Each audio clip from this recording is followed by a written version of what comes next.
Welcome to the Winged Wheel Podcast. Here to talk all things hockey are your hosts, Brad Crisco, Ryan Hanna, and Evan Lobsinger.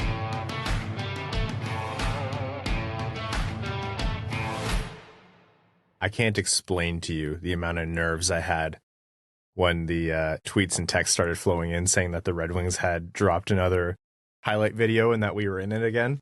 I was like, oh no. Yeah, I don't, believe it or not, I typically don't go on Twitter that often. And when I have a show more under my notifications, I knew something was up. Yeah, especially in the off season, you're not really a phone guy. No, I didn't look into the camera when I was going to get clipped either. So mistake by me. They grabbed the most annoyed version of you.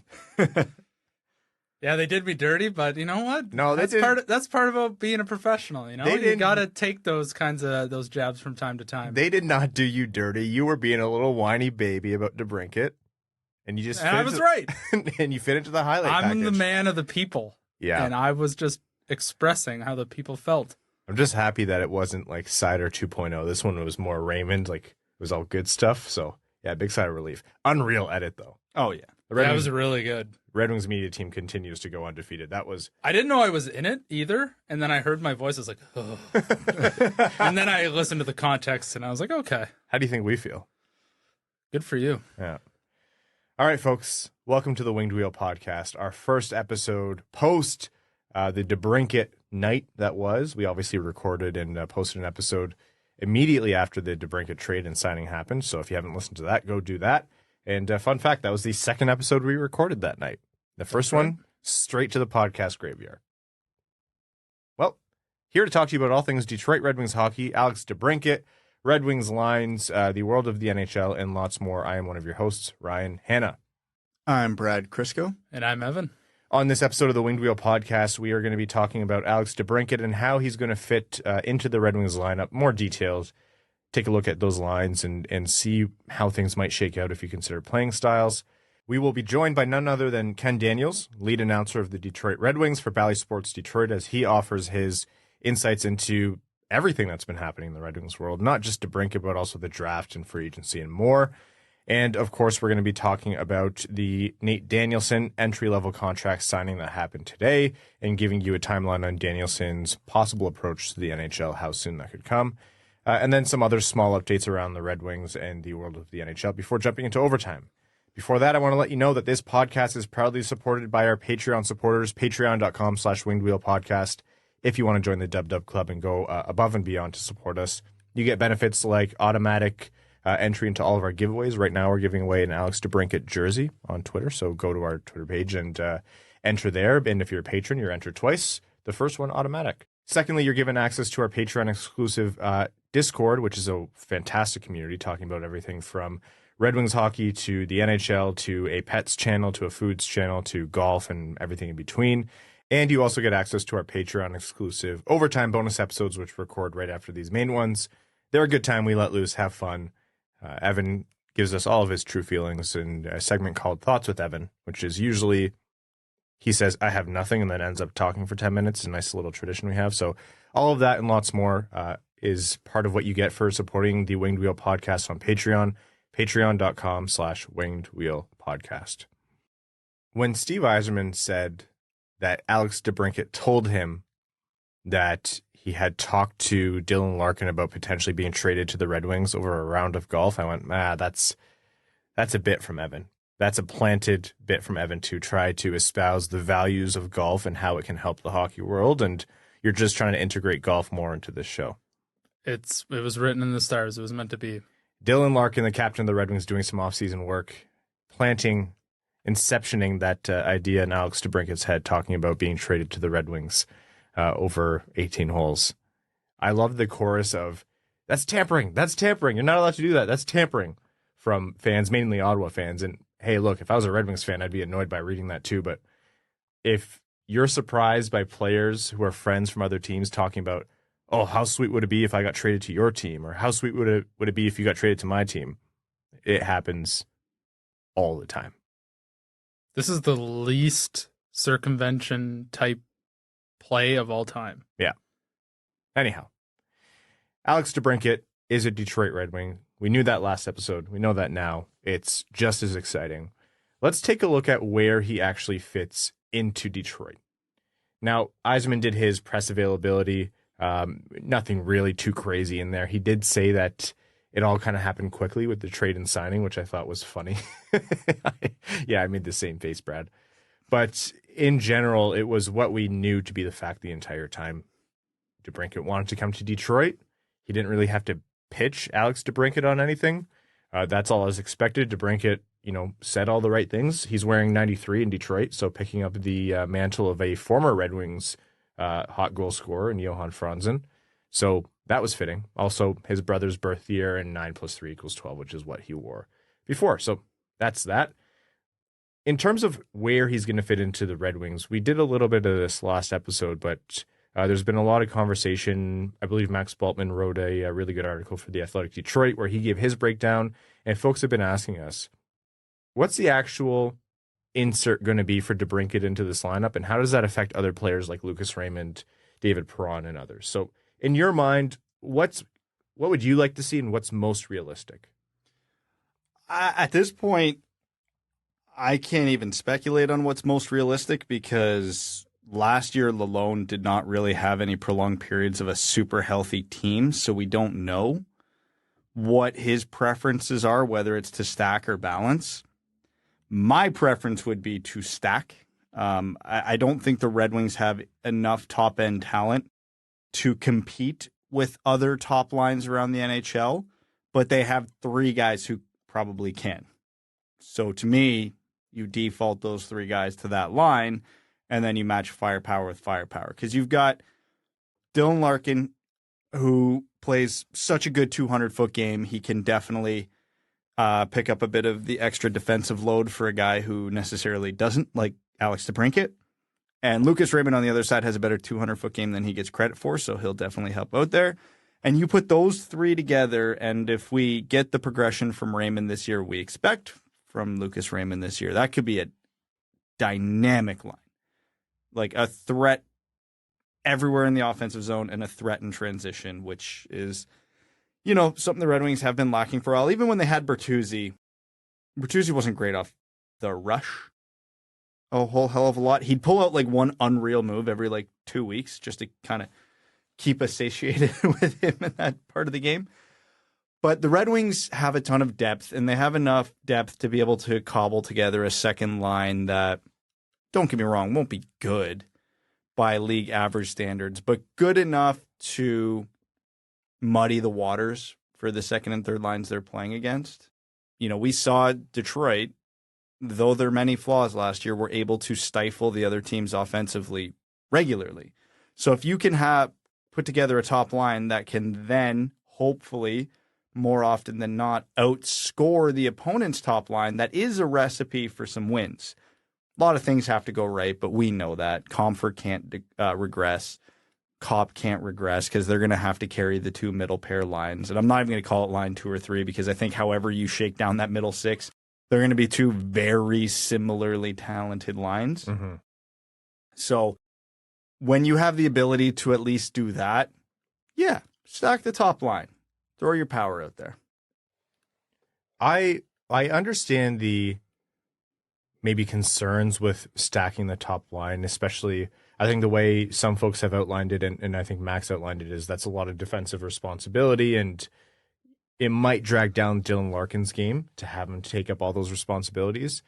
My concern is less for Alex DeBrincat and more for Lucas Raymond. I've said time and time again, I think Lucas Raymond's impact on this team is potentially more important than any other players this season. It's a little silly to say when, Mo Seider's on this team and you just brought in Alex DeBrincat, but what I mean by that is Lucas Raymond has so much headroom above him. He didn't have a bad year last year, but he needs to have a rebound year and take that big step in his progression if the Red Wings are to surprise and play meaningful games into the spring and, make it not crazy for us to be talking about a wild card spot come time for 2024. Lucas Raymond has to be that guy. So I have no problem with him playing on the second line. I think there's, a great player can adapt to other line mates and play with, less talented line mates. But, and this isn't a slight on Andrew Copp or JT Compher, I think it's more risky to place him with them as opposed to the safety of Dylan Larkin to make sure that he has that strong year. Andrew Copp really heated up as the year went on, and as he got healthy after that core surgery and shaking off the rust and really getting back to 100%. And I think we saw more of Andrew Kopp's true game towards the end of the season. And so I'm really curious to see how he'll do centering potentially Lucas Raymond or others. So I don't want to say that putting Lucas Raymond on the second line is automatically a bad thing. No, that's not what I'm saying at all. But it does raise a little bit concern for me because I think he really, really, really needs to have a strong year if Detroit's fortunes are going to go the way that they need them to. Yeah, I haven't really decided how strong of a case I want to have for putting Lucas Raymond bolt on first line guy. Obviously, we know him and Larkin have strong chemistry. Training camp's going to give you a lot of ideas on sort of how guys are kind of meshing together. Maybe him and DeBrincat don't play well together. There's always that. Yep. I'm a strong believer in seeing some David Perron on the first line, too. He's got that veteran presence. Certainly not the fleetest of foot anymore, but that's what, Dylan Larkin can help out on that line. And he produces. So I personally am not torn between David Perron or Lucas Raymond on the top line. I think a lot will be determined in training camp. The chemistry part of it is what's right. Like it's what throws away so much of the speculation from the talking heads, read us, ahead of training camp. That's all going to be decided in those couple weeks and in preseason. We've seen the most unlikely lines that you wouldn't put together because they're not, the three best players. You're not playing NHL 23 here, but you don't know that till they hit the ice. So yeah, I think that's a good point too. Don't lock yourself into any one line of thinking. Quite honestly, I think the bottom six is a little bit more interesting for Detroit in terms of the tough decisions that need to be made. Lalonde and Yzerman haven't really shown anything but, in my mind, the right moves coming out of preseason in terms of who makes the roster and what the lines are. Look at the deployment that Raymond got in his first year, and that doesn't happen without Yzerman's okay, and that was Jeff Blashill at the time. And in general, they tried to keep productive lines together. You saw less of a blender when Lalonde came in. And as Brad mentioned, it was only really due to injury or severe cold streaks that necessitated and resulted in any kind of shuffling of those lines. But the bottom six is going to be interesting. The third line center is going to be one of Copp or Compher. The fourth line center, barring Kasper coming in and surprising, is probably Veleno. But of Berggren, Sprong, Fischer, Kostin, whoever else, there's going to be someone on the outs in this forward group. So obviously, injury will happen, and you never know what's going to happen between now and September. But that, to me, is another part of the lineup I'm curious to see what they go with. Yeah, it's hard to pin down exactly what the optimal lines are and what Lalonde's going to be thinking. The one thing we did see a lot last year, and I think it was even referenced in one of his media availabilities not that long ago, was that he likes that heavy line that can that can play matchups. Mm-hmm. And when you look at what Yzerman did this offseason and with how excited he was, you can almost pencil that third line will probably be Rasmussen and Kostin centered by one of Copp or Compher. And they will be that matchup line because they're big, heavy, can skate, and can produce a bit of offense. So that might be the ideal matchup line, which then opens up a battle for, the second line scoring wing spots between Fabbri, Berggren, Perron, Sprong, whoever, and then whoever loses that battle, you're relegated to the bottom six. So a lot of options there. Don't know what I would prefer because, I have a hard time putting guys like Fabbri or Berggren on the fourth line, but it's going to happen. Mm-hmm. You want to see what Sprong could do in an elevated role, one would think. So you think they're going to give him probably a look with a bit of ice time. He did outproduce, 80% of the Red Wings last year playing on Seattle's fourth line. So, yeah, I don't know. I think we're going to see a third line that's going to resemble something very closely to what I was talking about with the big guys. And then I think it's all a blender on the two lines that surround it. If we don't get that top line that everyone's kind of drawing up right now with Larkin, Raymond, and DeBrincat, the power play is a good bet where you'll likely see them together. I'm going to link to Max's article here. He goes into a lot of detail, but DeBrincat, Larkin, Raymond, and then stick Perron in there, or whoever else you want to be in there, maybe Rasmussen, and then one of Seider or Gostisbehere on the back end. You really have a lot of option to overload that first power play, but for the first time in a while, I think Detroit really, truly, honestly, and not just us saying this is better than last year, I think they could honestly say they have enough offensive talent to have 2 serviceable power play units. I mean, like, this could be league average, which is not much to write home about, but before Detroit was like, hey, we're going to put all of our offensive talent on the first power play unit and leave them out for as long as we can because this second unit does next to nothing. When you say league average, do you mean the Red Wings power play percentage as a whole or specifically their second power play unit? Their second power play unit, knowing that's optimistic. Oh, that would be a miracle if they got up to league average as a unit. I still have the top unit is going to be very good, especially with DeBrincat, that I think as a collective, we should see, a pretty significant improvement from the power play.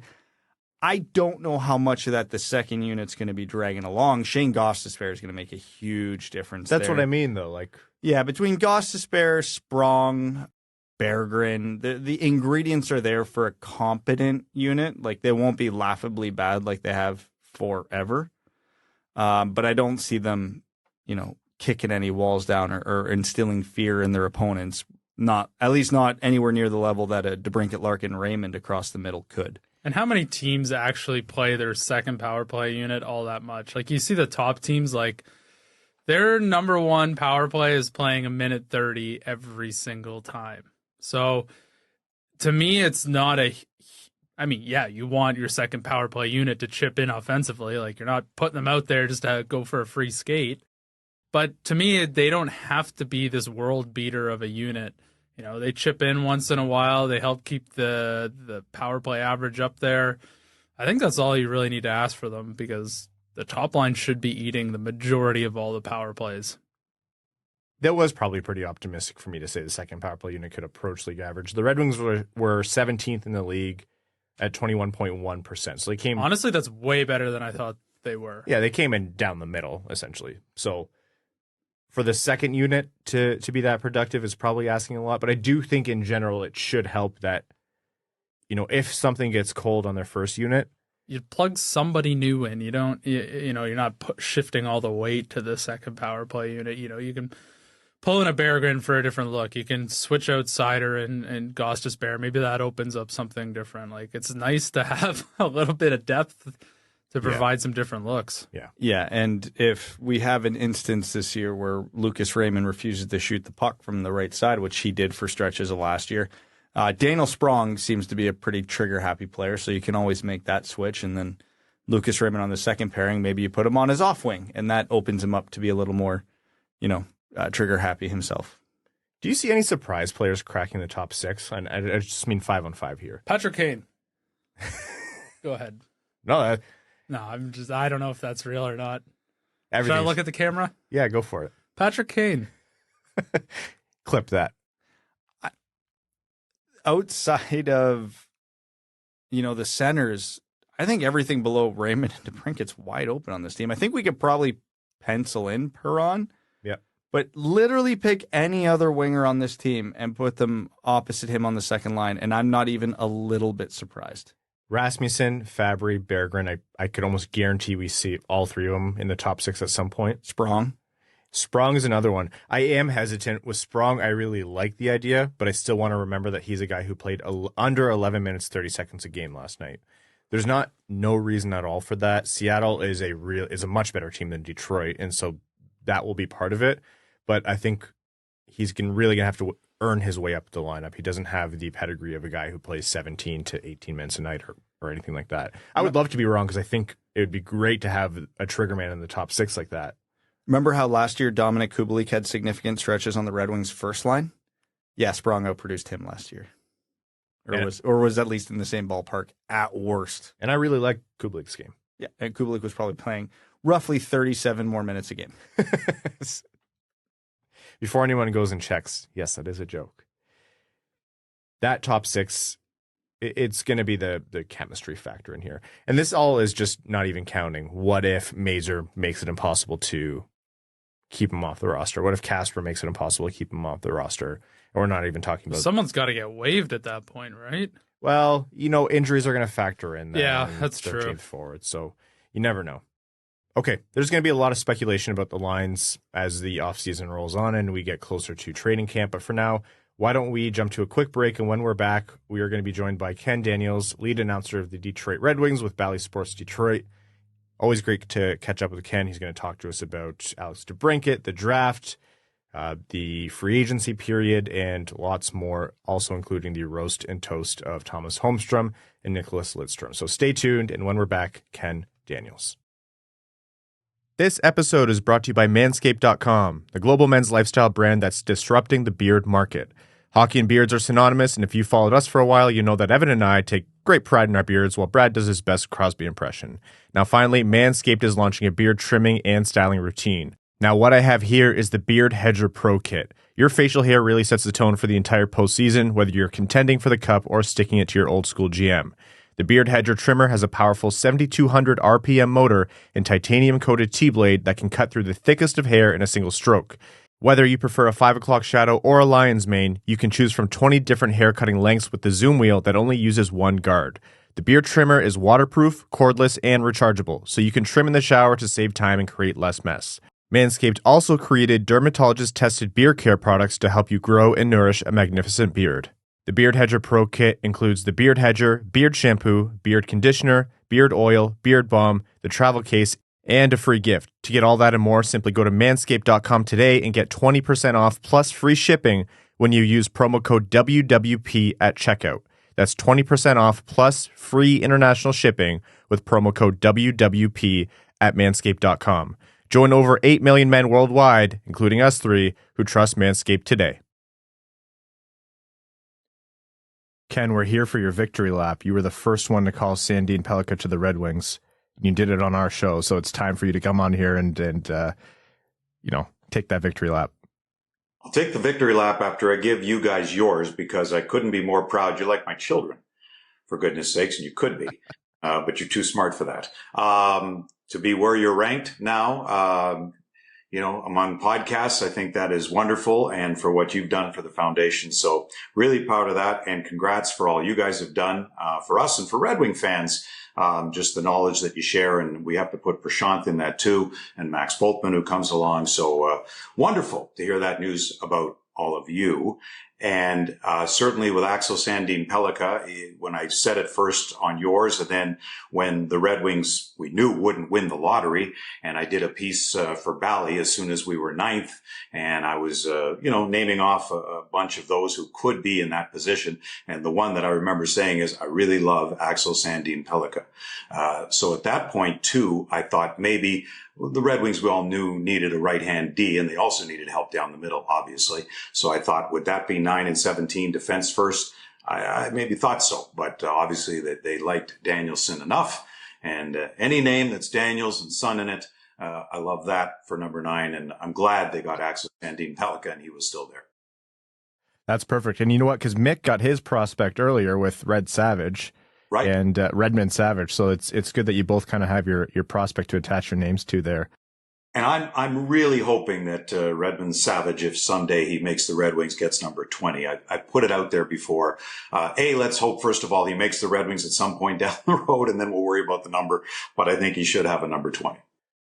That's right. Well, Ken, thank you so much for the kind words. The support from you and those words coming from you means more than we can articulate, which is surprising because all we do on the show is talk. But folks, without further ado, welcome to Ken Daniels, lead announcer for the Detroit Red Wings on Bally Sports Detroit, and of course, co-founder of the Jamie Daniels Foundation. Ken, I would like to ask how your summer's been, but it feels like summer just started now for the Red Wings media world. Yeah, it does. Obviously, following, the draft, and then you get the free agency, and they were busy there, and then you get the DeBrincat deal. Yeah, it does seem now that summer's starting, and I'm thankful for you guys still posting podcasts, because it gives me something to listen to. There's so much out there that you don't have time, at least I don't during hockey season, to listen to everything. But it's great on the walks with Jack Daniels twice a day that I can listen to you guys. We do need to have a Jack Daniels feature on this show later on. But for now, let's start with the big news that everyone's talking about. Alex DeBrincat, the deal that was kind of on the precipice for weeks and weeks and weeks. I laughed when Yzerman in his press conference said it happened quickly, and I just went, according to who? But Alex DeBrincat finally comes home. The Michigan boy comes home to his hometown team. The Red Wings get a goal scorer that they desperately needed. Walk us through your initial reactions of just DeBrincat coming to Detroit and your thoughts on the trade itself. Well, the only folks happier than I think than Red Wing fans were Alex's parents, and to be closer to his son Archie. So I think when you could be, near the grandchild, I think that mattered, and obviously that took a lot of the control out of the Ottawa Senators' hands in reality, because they knew that would be limited, and obviously Steve knew that too. And you guys thought, as did I, that it may be a higher end prospect. Sebrango could be an NHL third pair D at some point and very strong, but in the list of where the Red Wings have defensemen, he was well down that list. So to give him up and the first, and that's how it goes back to, the Bertuzzi deal, and you have that extra pick and that becomes currency. So the trade was wonderful. Kubalik, I hope he scores 20 or 25. For Ottawa this year. But, pending UFA, and likely if he were still with Detroit, he may have been traded at the deadline anyway. So I think the DeBrincat deal for Alex, who will be 29 and can still hit it again, is good. And if he loves it here, as I would think he would, and the Red Wings still love him enough, why not re-sign? So I think it's great. Detroit lacked the score, and they've already had the depth from free agency, and now they get the score they so desperately needed that they didn't get in free agency, and they're so tough to come by. Before we get into what DeBrincat might do this upcoming season in Hockeytown, the contract itself, you alluded to it there, it brings him to age 29 and buys, his four best years that are upcoming. Were you surprised that it wasn't a 7 or 8 year deal and Yzerman actually got what he wanted with a shorter term? Not to say it's not advantageous for DeBrincat, but... Yeah, and I know there was talk out there that that's what he wanted. And I know in his news conference, when Alex spoke about it, he said 4 or 5 years, and we came to 4, so I was good with that. So the words 6, 7, and 8 never came up, and I'm sure that Steve, who doesn't have those long-term deals, didn't when you signed Compher for those years, and it wasn't 6, 7, or 8, and the same thing with Copp, it wasn't that. So I obviously think when the cap is going up and where DeBrincat is at in that time, where the Red Wings hope to progress in this window of Alex's deal to be there. And it's going to take a few years before you're really challenging to move on, whether it be the second round or the third round. All of a sudden, you've got even more money to spend with the cap going up. So I think the term is right. Don't forget, if it was longer, then the term becomes different, and there's give and take on both sides. So I think the deal is outstanding to come in at under 8. And the 4 years, don't worry about it. If he loves it here, keep on going. DeBrincat is, a bona fide 40 goal scorer. Someone said, drink every time the guys say 40 goal scorer on last episode. And I suggest you don't do that. Otherwise you're going to have a short night. But, he has scored 40 before. Last season was a down season in Ottawa. Obviously Josh Norris went down. He played a lot of time with Pinto. So 27 goals, which is nothing to scoff at. Coming into a Detroit team that doesn't lack talent, to give him the puck, but isn't exactly a high-end talented team. What are your expectations for the Cat in his first year in Hockeytown? I would think 30 to 35 would be realistic. And if he gets to 41 again and done that a couple of times, that's great. A lot of that depends on health. I think some of that depends on Compher, with the playing time he had and with those around him in Colorado, put up decent numbers. Can he do that again? I think Copp's year, and starting with the core muscle surgery that he had and started to come on, I think it was effective. And I think Copp's playmaking is underrated. And we know how good David Perron is on the wall. And we think Lucas Raymond can have a bounce back. So if all those things happen, and then Fabbri if he's recovered nicely, it's all options where you can't just focus on a top line, and that's what's so key. So if that's the case, and a power play improved with Gostisbehere on the back end and Seider, I don't see why the numbers can't be 35 goals. But to say 40 again, if he doesn't score 40, that's not good. No, that's not the case at all. Him and his presence could also free up others, that you can't just shut down one line. We said that before, but now there's 1, 2, 3, 4. I said the other night on a video we put on Bally Sports Detroit that the Red Wings conceivably could have double-digit goal scorers on every single line this season. Doesn't sound like a whole lot, but the way the Red Wings have scored in the past, if you get guys on every line scoring 10, 11, and 12, and who knows the playing time Fisher's going to get, but maybe. And Clean Costin, I really like, and he's gritty, and there's no reason he can't be in double digits. Can Veleno be? But I think Veleno's the only one where you bubble and what do you start the season here? So I think that's pretty good, well-rounded offense. And Daniel Sprong too. They've got a lot of options. Not that any of guys are big scorers, but if you get contributions from third and fourth lines, which before you were just hoping, and now you're thinking it can happen. Agree or disagree? Lucas Raymond and his improvement is going to be what drives Detroit's success more than any other individual player on the Red Wings. I'd put that in there along with DeBrincat, because he is so key. I put it in there along with Dylan Larkin being, again, a point-per-game player and his health. I don't know where Raymond's going to be. Yes, if DeBrincat's with Larkin and Perron is so good and you get some structure too and smarts on the other side and somebody's going to play their off wing. Boy, we didn't have any righties before. Now we got lots of those. So yeah, I'm with you. And Seider to keep at that and take a next step too. I think there's so many, Ryan, that I don't think I'd put all my eggs in a Raymond basket. I really wouldn't. You hope for that, but I think there's so many others right there along with him that I don't think we have to rely on him to do it. That if he didn't, I think there are others now where if he didn't do it in the past, boy, they're going to struggle. And you saw it last year too. Not that he was bad by any stretch, but the numbers were down and the league starts to learn what you're about. And he has to now change his game a little bit. And he's going to learn some things from Alex DeBrincat. And having played a season, we'll see what David Perron does. So maybe it frees up for him too. So yeah, I don't think it's just Raymond having an outstanding season. I think it's many of them. But I look for Raymond to improve on his numbers from last year. So you started to allude to the guys that the Red Wings brought in. So let's go over some of the bigger signings from free agency. Just in order as they're listed on Cap Friendly here. Daniel Sprong, James Reimer, Justin Holl, Clean Costin, Alex Lyon, JT Compher, Shane Gostisbehere, Christian Fischer. So those were the bigger names that came in.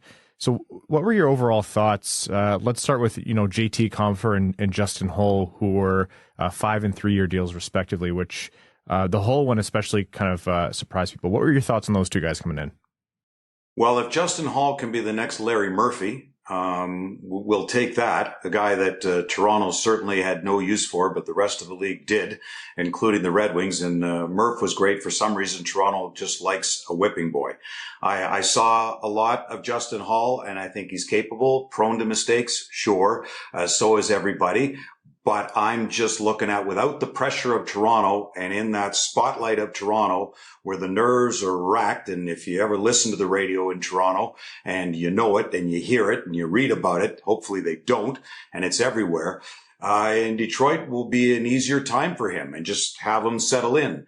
And honestly, when I look at the Red Wing defense compared to Toronto defense, I think Holl will be just fine, in all honesty, except for Morgan Riley. I don't see Toronto's defense as world beaters by any stretch. So depends on usage and where he's going along with Sherratt and how Gostisbehere and how they're going to use it all. So I think Holl could be just fine here. It was a surprise signing for me, but I put trust in the Red Wings scouting staff and Steve Yzerman, who obviously watched him more than we did, doing our 82 games and focusing on what we're doing. As for Compher, obviously had great talent around him. You're coming. I think really the Red Wings are trying to battle for Columbus for the best Wolverine team. I think that's maybe the way that they're working here. But it's familiar surroundings with Copp and Larkin. So I think Compher again, it's just a presence there too, and he can do it all. He can play wing, play center, he can get some power play, kill penalties. So very, very useful guy. And I don't mind the deal at all or term. They're not up against the cap. So why not go for it? He wanted to be here. And that's important too. The Red Wings aren't necessarily a playoff team yet, although everything that they've done certainly drives them closer. So the fact that he wanted to be here, that means something too. Now, Shane Gostisbehere also came over, and he's a guy who brings, obviously, offense from the back end. Everyone said that's one of your power play quarterbacks, if not your power play one quarterback, someone who can play both sides. And, folks are thinking, is he going to slot in on the second pair?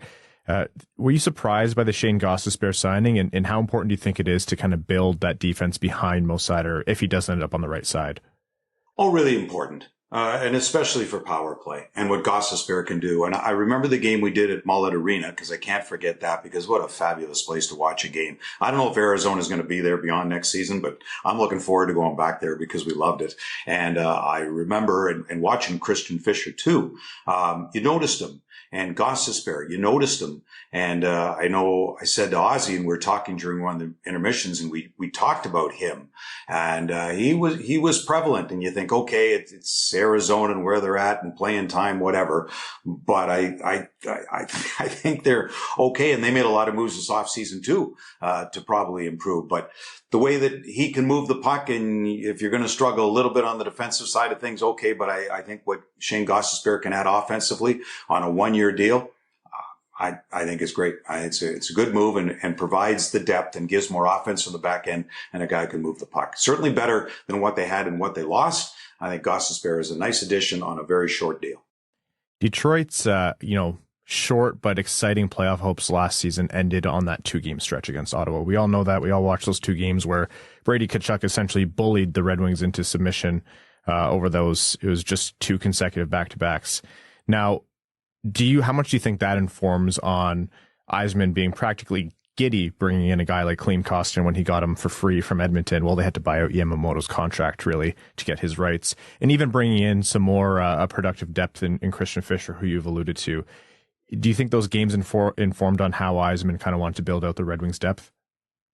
I think so. I think when he saw it at the time, and we all saw it. I mean, he's watching the game. Klim Kostin, I remember him being a first-round pick, and I know because at the time he was an Eddie Meal client, and I had talked with Eddie about him then, and he's no longer with Danny Milstein's group and off on his own. But I've known about Klim Kostin for a while now, and he's got some grit to him, and he'll mix it up in a bigger body. And I think with an opportunity here, he could be a very underrated acquisition. Yamamoto being bought out, okay. Could he have played? Yeah, but now with what they've added in depth, I don't even think he would have been and had been injured quite a bit. So I like it. Yes, they took that on to get Klim Kostin. So obviously they liked him enough too. And Sprong can be that way also. Daniel Sprong can be the same way that Kostin is, and Fischer's a big body. So, you needed the size. Getting pushed around in Ottawa, that was an embarrassing 2 games, but that also led to what happened. Obviously, it changed the direction for Tyler Bertuzzi and Hronek and what they got out of it. So, and then you wind up with Pellikka out of that. And, the deal works in Bertuzzi and then Boston, and then you wind up with the deal made and giving up the first round. So maybe it was the worst thing. I mean, there's no guarantee the Red Wings would have made the playoffs anyway, but it maybe told the Red Wings what they did need. They went out and caught it, and the future maybe took a step ahead where if you hung in it for a few more weeks, you wouldn't have made those moves and maybe wouldn't be where we are now. So let's look at that past as a good thing that happened those 2 games against Ottawa. So last question here about, the team as it is now before we do a little bit on prospects. You alluded to it earlier in terms of what you think the Red Wings could do next season by way of being competitive for a playoff spot. But as the roster is now, assuming there's no Tarasenko or big move in the pipeline, what do you think the Red Wings can do by way of being competitive for a wild card spot next year? Do you think it's in the cards, or is this are they about where they were last season? No, I think they're better than they were last season. Last season, I thought they'd have 87 points. So I missed on that one. And I'll up my projection to close to 90, 88, 89, 90. Now, if others fall, and I don't think Boston's good, they're going to beat up on teams like they did, so there'll be points dispersed elsewhere. I think Buffalo will be better. Ottawa, don't forget, was right on the verge. Pittsburgh, I think, has improved, and who knows if Erik Karlsson's going to be there. So it's so hard to say right now, and those teams that missed, right, they were right there. So, I think Florida's going to be okay or better. So there's so many variables that come into it. It's not just what the Red Wings do. It really isn't. And then you've got that Red Wing trip to Sweden. I know there's time before and time after, but how does that play into it? And the games around it, and being tired or not, or maybe that comes out great. So I think there's a lot of variables in here for this season, but are the Red Wings better than last year? Oh, hell yeah. I think so. But I also believe, other teams have a say in this too, just like they did last year when I said they'd have 87 points and people going, and even before those 2 Ottawa games, playoffs. I go, well, hang on a minute now.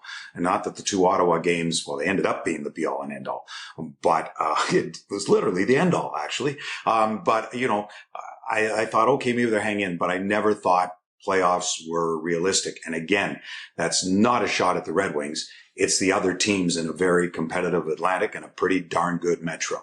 So, does Tampa take a step back? Can you get more points from teams that you didn't last year? So I put the Red Wings upwards of 90. I don't think Toronto's going to have as many points as they did last year and in the hundreds. So does that fall back? The playoff picture fell back to 92, where it had been 96, 98 before.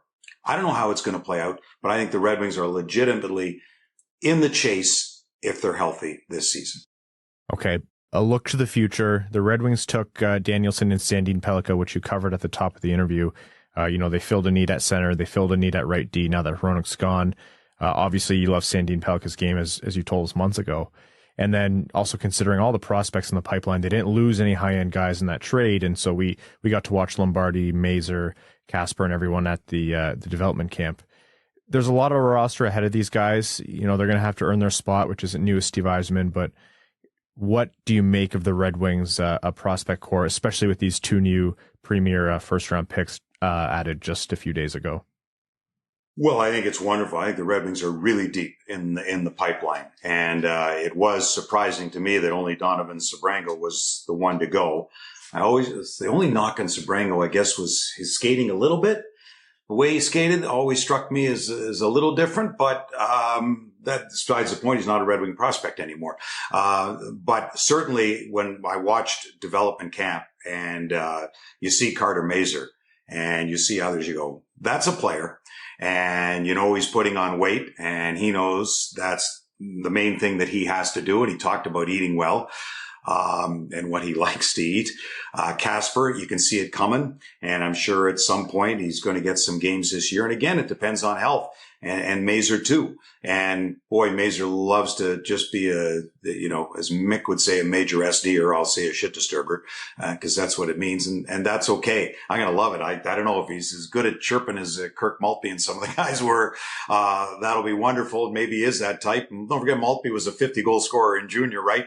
So it doesn't necessarily always translate. But when I watched Mazur at development camp, you could just see it. You could see it from Kasper too. You could see it from Sandin Pellikka and how well he moved. Even Brennan Ali, I was a little bit surprised to see him, and he stood out quite a bit. So there were many in that camp that you go, this is really deep. And yet in that deal with only Sebrango going surprised me, where it wasn't a Wallinder or it wasn't a Johansson going, but for Sebrango, at least he goes home. So maybe that was part of it too. And maybe Ottawa wanted him and is playing on that, just like the Red Wings do on Copp and Compher and others. All right, Ken, now that the grind of everything pre-draft, the draft itself, free agency, the DeBrincat trade is over, the Winged Wheel podcast is really looking forward to Saturday, August 26th. That's the roast and toast of Tomas Holmstrom and Nicklas Lidstrom, presented by Trinity Health. 5:30 p.m. at Motor City Casino. Talk to us about the event. Let us know what we're doing,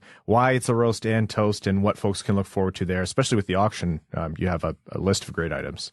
I do, and I'll get to that in a second, because there's we couldn't roast Nick Lidstrom. There's nothing to roast him about. But Doc Emmerich, who's the MC, will handle a toast for Nick. Along with Mark Howe via video. Howe really wanted to be there, but he couldn't. So did Scotty Bowman, but he'll be away on a Disney cruise because he's turning 90. We were preparing a big cake for Scotty, but that can't happen. But Doc is the MC, and Kris Draper, the new Red Wings assistant general manager, will be on the dais along with Steve Ott. Jim Ralph, who's one of the funniest after dinner speakers, and he was part of Mickey's in 2019 and brought the house down, as did Ian Bagg. And it's wonderful. I've known Ian for years, and he has a podcast too with Glenn Sharples. He's got a podcast as well. And Ian Bagg is a touring comedian for many years, and he's friends with so many people in the hockey world and used to play hockey, a big body back in the day in junior. And Ian is now selling out venues of 4,000 and 5,000 nightly and selling out 4 nights in a row. He's just so funny. He works a crowd like no one else. So tickets for the event at jamiedanielsfoundation.org are $300 for the cocktail hour, where you can meet and greet everybody who's there, and autographs, and view the silent auction, be part of the live auction, and dinner and drinks, etc. And there is a ticket for show only for $125. And I tell people, yes, you can buy a ticket to a hockey game and watch the game, but here you can buy a ticket at roughly in and around the same price, and you're with all the guys, and Mickey's going to be there, and Kirk Maltby and Chris Osgood. And we believe if they're in town, Jake Wallman and David Perron, Ben Sherrod, Alex Tanguay, Lucas Raymond, Jonathan Berggren. We're hoping, I've touched base with Alex DeBrincat, and he should be here. Zach Werenski.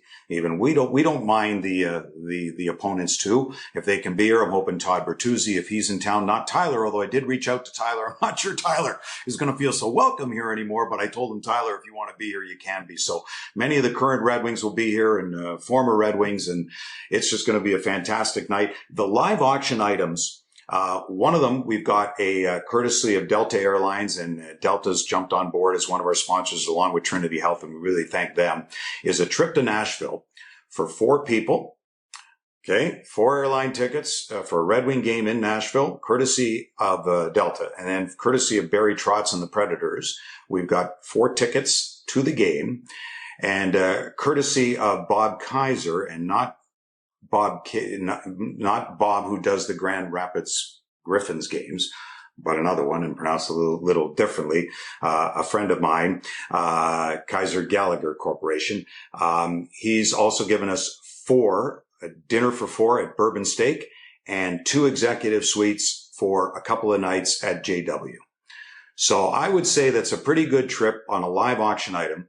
We also, at live auction, we have a beautifully framed Nick Lidstrom signed jersey, and whoever wins that one can come up on stage, and we'll take a picture with Nick, with the framed jersey, and we'll get that picture taken that night. And Nick can also sign the photo as well.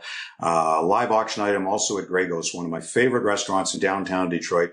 They'll cook dinner for upwards of 12 people at the winning bidder's house, and we may have some special guests arrive there too. So another live auction item. Can I read you some of the silent auction items? Give me 90 seconds. Is that good? We'll try to rattle them off. Okay. Absolutely. Absolutely. The silent auction items will be available as of about, I'd say, August 13th or so. It'll be up through Gizmart, jamiedanielsfoundation.org. You can find them there. So we've got a canvas of Vladdy, signed by Vladdy, a fantastic 72 50th anniversary Canada-Russia Summit Series. I know you're way too young to have viewed that, but me as a kid watching Mickey Redmond play game 1 in that, and then watching that 8-game series was unbelievable. But there's a 72 anniversary bottle of gin signed by Paul Henderson, who had the last 3 game-winning goals and the series winner with a half minute to go, and Phil Esposito. And in that bottle of gin is a wraparound photo from that series within the bottle. It is so cool. I wanted another one, but they didn't have one more for me. And then there's that famous goal picture that Paul Henderson had the winning goal in that final game, and the picture signed by Henderson and Vladislav Tretiak of that goal. We've got Gordie Howe vintage signed bobblehead, a couple of Henrik Zetterberg signed bobbleheads as well. We've even got a Michael Block, which I know Evan's going to love, signed pin flag from the PGA and hat. So I think Evan may actually want to bid on that. We've got tickets to next year's Rocket Mortgage as well. And there's so much more, but I'll just end on the game used sticks and jerseys that we have. We've got a Marco Kasper signed jersey, courtesy of the Red Wings. We've got a jersey autographed by Austin Matthews, and it's the Justin Bieber Drew House designed home leaf jersey, as well as a Mitch Marner signed jerseys, and game used sticks from Connor McDavid, Leon Draisaitl, Mo Seider, Dylan Larkin, Andrzej Kopitar, Steven Stamkos, and we are working on getting a game-worn LA Kings Drew Doughty reverse retro jersey. So all of that available probably around August 13th or so, well before the night of the dinner, August 26th. So anyone who's not even coming to the dinner can bid on auction items at jamiedanielsfoundation.org through GiveSmart. You can sign up, and we really hope to see you there. Mingle with the stars of the NHL. We always say we like to laugh with a purpose, because Jamie's laugh was infectious. And that's what we're doing. Our fourth celebrity roast. It's been Mickey, it's been Brett Hull, it's been Scotty Bowman. And now we're roasting Tomas Holmstrom, who's just a little bit nervous. And we're toasting the Lidstrom. But you can say hi to all of them firsthand. So we hope to see you there at Motor City Casino, August 26th. And take it from me, folks, having been to one of these events in the past, it is really, really cool being right next to the NHLers. Rubbing shoulders with them. They're really approachable, always ready to have a good time, have a laugh. And so really well worth it. Get your tickets. They are going fast. jamiedanielsfoundation.org. Ken, thank you so much. Really, really appreciate it. Looking forward to seeing you in August. I'm sure Evan's going to be sprinting there to bid on some of those things. And thanks for joining us on the show today. Thanks, Ryan. And for all you guys do, keep up the great work. Thanks so much. Welcome back. That was our conversation with Ken Daniels. We really hope to see you all at the Roast and Toast, and also those silent auction items are outstanding, so make sure you get your bids in. Let's get to some Red Wings news that came down the pipeline today. Nate Danielson, this year's top pick for the Red Wings, 9th overall, signed his 3-year entry-level contract, just the standard $950,000 cap hit.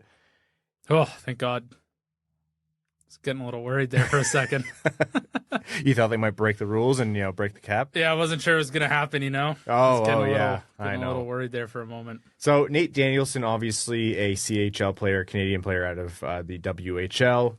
He is subject to the CHL-NHL agreement, which means there are certain rules and stipulations around where he can and can't play this season. So unless Danielson surprises and makes the Red Wings out of camp, and we'll talk about that possibility in a second, he is going back to the WHL this season.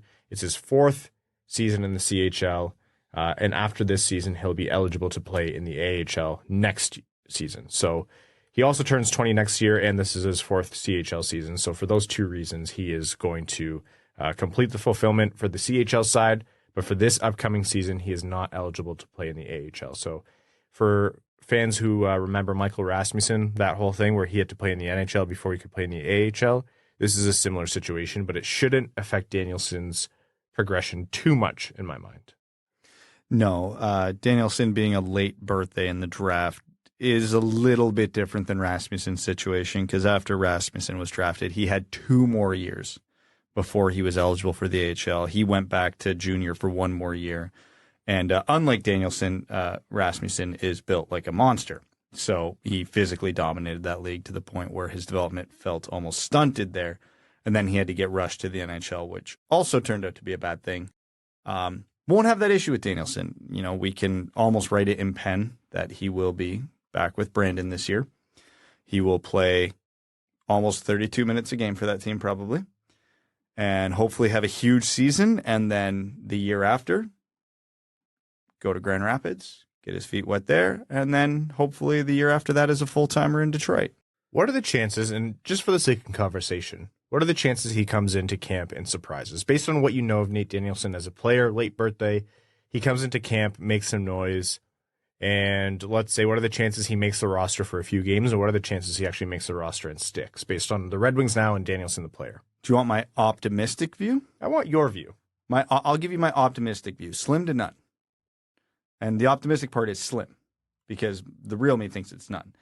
One, do you know how many injuries it would take for that to even really become an option? Danielson played on an awful WHL team. He's still got a long way to go in his development, despite being a late birthday, hence why I'm giving him still 2 years to the NHL in all likelihood. He's 6'1", but he's not a thick 6'1". So physically, I don't know if he'd be able to keep up with the NHL yet. And he's got to have a year where he just dominates. Rasmussen was dominating junior. He was physically dominating those kids, which is what created the whole conundrum. Danielson hasn't had that yet. His production wasn't bad, but it wasn't overwhelming last year. So he's definitely got room to grow within that league. And if you're not dominating the WHL, you're not playing in the NHL. No chance. So from a skill standpoint, I don't think he's there yet. From a physical standpoint, I don't think he's there yet. And from there's got to be a spot for him, I don't think that's there either. How often have we talked when training camp's happening about, oh, this rookie looks really good, this guy looks really good, but then the pros who are on the team who aren't all that great just make it look so easy. That's like the young guys really have to beat out those seasoned pros, and it's really hard to do because those guys have sort of been there, done that. It's not their first training camp. They're not star-studded by any means. If he does make the team, holy crap. There'll be a clip of me somewhere that they'll bring up. That would have to be the preseason and training camp to end all preseasons and training camps. It's not like a few years ago where rookies were coming into Detroit and still not making the team and couldn't beat out, the thought of Justin Abdelkader or the ghost of Franz Nielsen. There's actually good, talented players in all 14 projected forward positions on this team. The Red Wings are healthy scratching good NHL players on opening night this year. So for Danielson to not only beat out those two guys, then a third guy to actually pull out of the lineup, which means they have to waive somebody. It's either injuries or the greatest training camp any rookie's ever had for the Red Wings. I don't think it's crazy for them to see enough from him where they're like, okay, let's give him 9 games and then we'll slide his contract just because we want him to get that sniff. Again, without injuries though.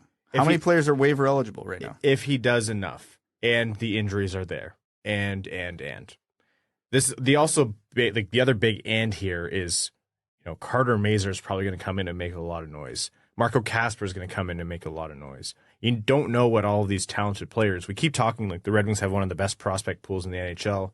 They don't have much by way of elite talent. There's no Connor Bedard in there. Well, Connor Bedard's not even part of Chicago's prospect pool. He's one of their best players, if not their best player right now. But they do have a lot of very, very, very good players who are chomping at the bit to get to the NHL. We haven't even mentioned Elmer Soderblom, right? And who played a good chunk of the season. Yeah, made the team out of camp. Yeah. So not only does he need those injuries to happen, he also needs to beat out his peers who have varying levels of more experience than him and are also very talented players. But I don't think it's out of the realm of possibility. I think it's a slim chance. But I do see a potential, even though narrow reality where, we see Danielson for a few games at some point. You never know. Injuries happen, and there would have to be a lot of them. It could happen. Yeah, you do see the path to the path to his development is laid out for those reasons that you stated, Brad. The year in the CHL, hopefully he has a competitive season. Maybe he gets moved to a contending team. The year in the AHL, or at least that's when he moves to pro hockey, and then that's the point where he's challenging to get into the lineup one way or another. One other thing I want to point out here, and this one, Prashant Iyer, a good friend of the show and a host of Expected by Whom, he pointed out that this sets the Red Wings up to be able to slide his contract twice. So a contract slide is where the team essentially moves the official start of the contract by a year so that the 3-year entry-level contract doesn't kick in until that next season. So there's various parameters based on age, et cetera, on how often or how many times you can slide an entry-level contract. And as Danielson is positioned now, they can slide twice consecutively. So they can do this year and next year, which means we might not see the end of Danielson's first contract for 5 seasons. Perfect. Better, right? This is the type of cap gymnastics that you have to do to offset the Justin Holls and Ben Girards of the world. Yeah, when you have big contracts for players where you're not likely to extend them for as much money and you have to wait for them to come off the books, you need talent for cheap. And, Danielson, with a contract slide once, if not twice, then you have a potentially really talented Danielson who has had, 4 or 5 years of development at an entry-level cap hit, which is exactly what you want if you're the Detroit Red Wings, because their window is not right now. That's correct. All right, that's Nate Danielson's ELC. A prospect that we should probably remind folks about. We get a lot of questions about him. Dmitri Buchelnikov, second-round pick from the 2022 NHL draft for the Detroit Red Wings. Highly talented Russian forward who is obviously playing behind the veil of Russia. It's very hard to kind of get insight or a lot of information about players over in Russia right now. And folks have been asking, why don't we talk about him more? And one, the Russia thing makes it so there is a little bit of uncertainty as to when he'll come over or if. But the second part is he is signed there through the 2024-2025 season. So plain and simple, we're not seeing him this year, and we're not seeing him next year. It's only after that where Buchelnikov could potentially come over. So there's quite a bit of time. Not to say that we shouldn't, give you some more updates on him. So still seems to be potentially one of the higher upside in terms of offensive boom prospects that the Red Wings have.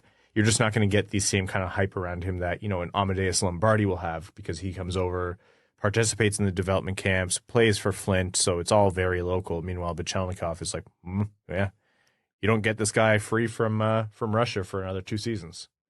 Yeah, and it's not like he's been blowing the door off every team that he's played against in the MHL to the point where people are foaming at the mouth to get him over here. He hasn't been bad. He has been good, don't get me wrong, but not to that level of he has to be here now or else we're wasting him. Yeah. And in other Red Wings news, Kris Draper has officially been named, in addition to Director of Amateur Scouting, Assistant General Manager. That $1 deal for Kris Draper that was made all those years ago is that much more beneficial and fruitful for the Red Wings. So Draper has worked his way up through Red Wings management from special assistant to the GM, I believe it was, assistant to the general manager. Wow. Yeah. To, he was obviously named Director of Amateur Scouting not too long after Yzerman came in, and now also an assistant general manager. So we'll have a chat with Kris as to what that entails and his movement up, but good to see from Draper. I don't think they're paying him $1. No, I don't think they acquired his contract for $1 back in the day. Multiple dollars he's being paid. With inflation, I have to imagine that Kris is making more than a couple dollars. Would think so, yeah. Yeah. Although he did tell me before that he loves a twilight round of golf, and those are half price, so it doesn't have to be too much. Oh, you two are kindred spirits. That's right. Well, I don't like twilight rounds. It's just when I have to play. Fair enough. All right, and in quasi Red Wings news, Filip Zadina, no longer actual Red Wings news, but as we said, it wasn't going to take him long to find a roster spot in the NHL. Signed a 1-year, $1.1 million contract with the San Jose Sharks. That is his try-it contract, where he's going to try to prove his worth. He's an RFA with ARB rights at the end of it, so not a complete UFA, but he's hoping to go to San Jose, blow the roof off the place, and then obviously earn a much bigger contract. Yeah, and if San Jose is unsuccessful in moving Erik Karlsson, maybe he'll finally get teed up properly on the power play. Could be. I still maintain that he was teed up plenty well in Detroit. He just had his window for shooting was so narrow. But you know what? We don't have to have this argument anymore. No, we do not. Because both was true. He very rarely got teed up properly. When he did, he still sent it 17 feet wide of the net. But man of the people. Shades of Teemu Pulkkinen. Oh, man. No, Pulkkinen, I remember a few of those going in. Maybe one or two, yeah. If you were sitting behind the glass, there's no way you didn't flinch while Pulkkinen was shooting. Yeah. Okay. Why don't we wrap this one up and head into overtime? Overtime, again, is brought to you by our Patreon supporters. Patreon.com/WingedWheel Podcast if you want to go above and beyond and support the show by joining the Dub Dub Club. The bonus overtime episodes, the Patreon exclusive Discord, and automatically entered into all of our giveaways. You allow us to do things like support the Jamie Daniels Foundation, run Winged Wheel Podcast nights at the LCA, and expand the Winged Wheel Podcast content universe through shows like Expected by Whom. Let's take some questions from our patrons. This one from B Knight. This is kind of an interesting one. It says, if a time traveler came from the future and could tell you the next time the Wings won the Cup, would you want to be told? No, absolutely not. Yes. I'm putting future bets on that. You're making money off this. Oh, yeah. Oh, I really want to make money off this. That's just you all the time. The Red Wings turn into like the souped up 90s version of them where they were so obviously the favorites to win the Cup. By the time they actually do, they were like minus 800 before the season. So I've been betting $1 million to win like $80. Yeah. Give Wallman the Heart says, I think Berggren's performance next season is more crucial to this team's success than people realize. Who would you like to see him on a line with in order to maximize his potential? Well, if we're maximizing his potential, Larkin and DeBrincat. Yeah. But within what I think the team might actually do, I think his best case scenario of what he's likely looking at would be Compher and Perron. But even I'm doubtful that happens. As long as he makes it to the middle six, I think that's a strong season for Berggren. It's a lot to ask for a player of his size and stature to come in and take the grind of an 82-game season, getting the kind of matchups that a top six player does. It doesn't happen very often, and not to say he's not talented enough to do it, but he does have a ways to go, even if it's not all entirely visible, especially on the score sheet. So if he makes it as a bona fide middle six player where there's no question that he's going to come out of the lineup at the end of the season, I'll call that successful.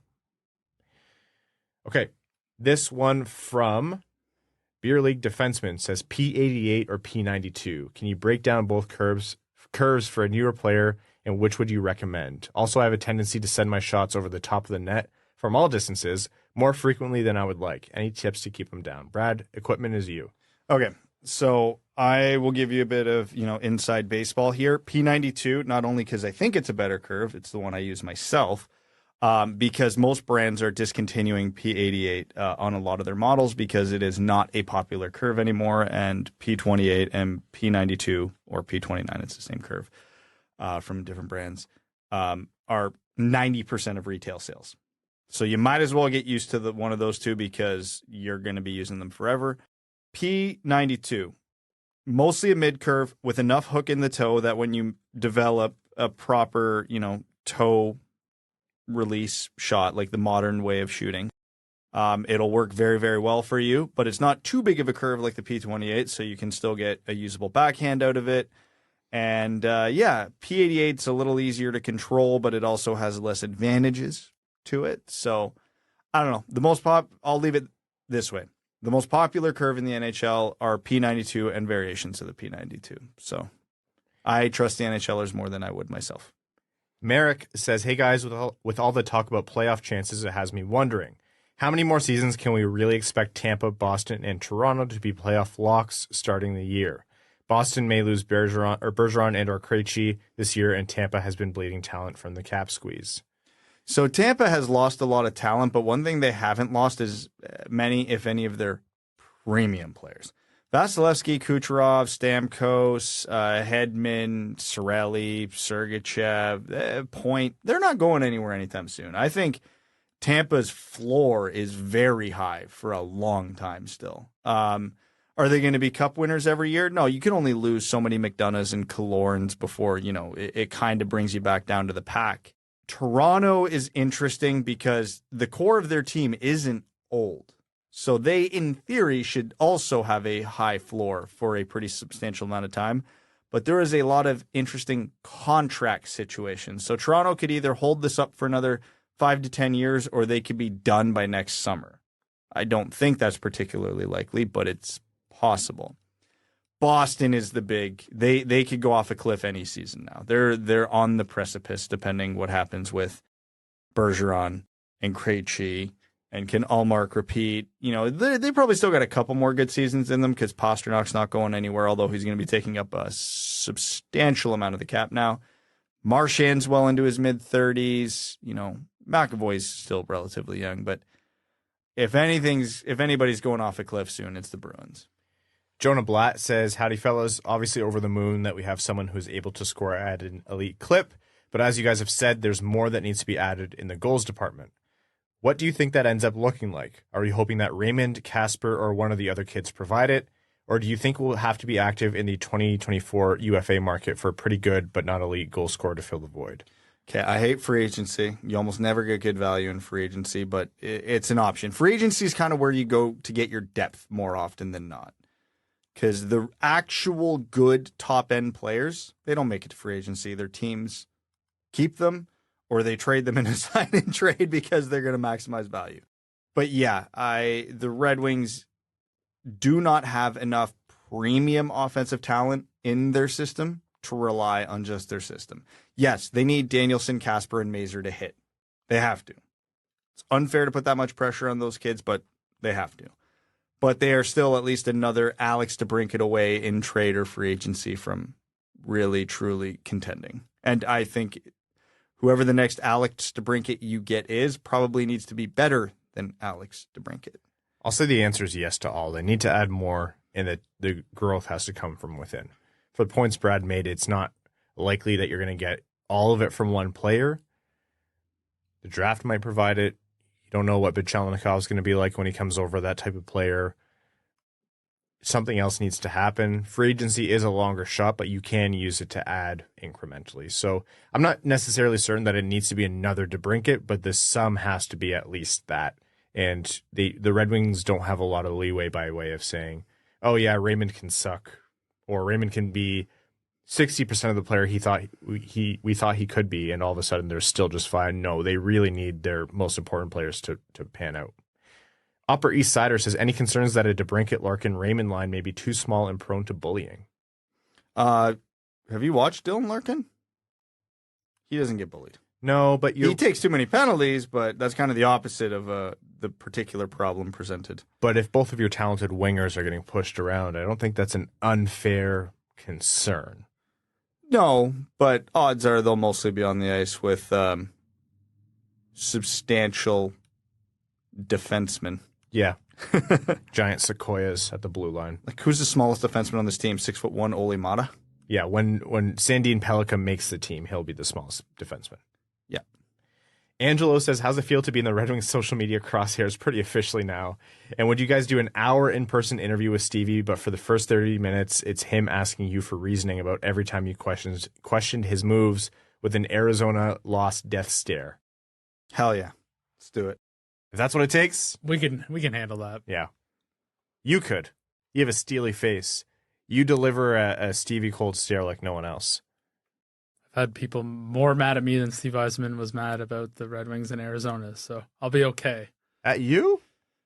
It probably wasn't even my fault. No, it never is. Never your fault. All right, folks. We're going to wrap up this episode of the Winged Wheel podcast. Thank you all so very much for tuning in. It means the world. We have a lot coming up this offseason. We'll give you some updates on what's coming up for next year. We have some really good interviews coming up as well. So stay tuned. To all of our listeners, thank you so much. For the sponsors of this episode, Manscaped, we really, really appreciate you sponsoring the show. To our listeners, new and old, if you don't want to support on Patreon or can't, another way you can support us is by leave a rating and subscribe wherever you get your podcasts, Apple Podcasts, Spotify, Google. It all makes a big difference for us. And to all of our patrons, thank you. To our name-level supporters on Patreon, we can't say thank you enough. Arjun Shanker, Yves Bartels on behalf of the Sarah Grand Foundation, Aikfer, Samuel Soderholm, Raymond's Missing Tooth, Brad's Lord and Savior, Bradley Cleveland, Glenn Brabham, Barnsey, A Broken Man on a Halifax Pier. That's a good one. Keenan O'Donohue, Yanni Burgers, Meals on Wheels, Matthew M. Rice, Croner's Left Knee, Actual Garbage, Brad's version, Admiral Matt S. of the Cheesebag Navy, Babe Landeskog, Carl Brutananaluski, Carzone 13, Citizen High Five, Clip Clop, Nay Nay, Connor Scovey, Cooking with Kosa, Coyote Season Tickets in Anywhere But Tempe, Craig Kibble, Denny's Gamer Girl, Derek Enstam, DJ Denton, Give Blood, Fight Probert, Hockeytown Love, Hockeytown Matt, Hassam Al-Qassem, Jay Gollum, Jacob Turner, Joel Miranda, Kalen Wood, King Tone, Larkin the Cat, and Raymond Walk Into a Bar, Marcus, Matt McKay, Michael Edlund, Prashanth the Goalie Truther, Yzerman, R.A. Red 3, Ryan Hubbard, Scott Martin, That's What I Appreciates About You, The Mexanadian, Wallman's Elite Dancing D, Plan Stan, General Andy Bohan of the Cheesebag Army, Sam Bankson, A.A. Ron, Adam Rose, Big Cheese, Brad Simmons, Brian Vasha, Captain Antonio Gracias of the United Federation of Cheesebags, Chuck Buffchest, the Tarpless Goon, Commander Ben Barron of the Cheesebag Space Force, Connor Leitner, Corey Prida, Kringleberg, brand new name level sponsor. Welcome to the show. Darren Fick, elite defenseman Jonathan Erickson fan club. That's a rich one. Frank Stanley, Gene Sullivan, Griffey Boy. I'm from Firkin Waterloo, where the vampires hang out. Instructions unclear. Cheesebag no longer fresh. James Laporte, James Pridemore, Jeremiah Dobo, J.M. Rhapsody, John Evans, John Ingalls, Josh Yelton, Kevin McCracken, Quaz, Linda Hall, Maximilian, Melissa Erickson, Norris Seider, Ophelia, Pavel Duck Soup. Remember to listen to Expected by Whom after this episode. Shahid Syed, Steven, Tatar Sauce, the Hodag, and the Hat 123, as well as your second favorite patron. Thank you all so very much. We'll talk to you Sunday. Thanks for tuning in to the Winged Wheel Podcast. Be sure to check out wingedwheelpodcast.com, where you can subscribe to the show on iTunes, Spotify, or wherever you get your podcasts. You'll also find links to other ways to support the show, such as Patreon, official podcast apparel, and more. And don't forget to follow the show on Twitter at Winged Wheel Pod. And of course, the hosts at Brad Crisco, at Ryan Hanna WWP, and at Hockeytown Evan.